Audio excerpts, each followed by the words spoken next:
Nkwaniriza nate gwe mukwano gwaffe atugoberera era nga nkujjukiza nti subscribe updates.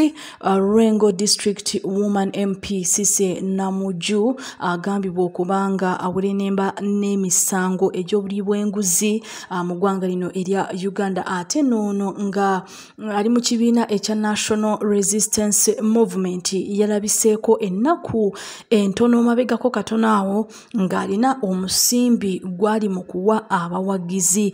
Omukyalo ono yalabiseeko nga bali mu koona dance naye nga akutte omusimbi oguwerako 5 gyokka nga temuliko 2, temuliko 1,000, temuliko 5,000 wabula akapapula k'emitwalo 5 era nga agenda maaso n'okubanga ssente zino aziwa abawagizi. Omukyalo ono gye buvuddeko yavuddeyo n'akakasa n'agamba nti NRM etteekeddwa okusimba amakanda Masaka Luweero, era omukyalo ono yavaayo n'akakasa n'agamba nti NRM ejja kukola kyonna ekisoboka okulaba nga ewangula Masaka Luweero, era n'akakasa n'agamba nti bo bateekeddwa okubanga beba nanyini Masaka ne Luweero era bajja kubanga bawangula akalulu mu bitundu bino.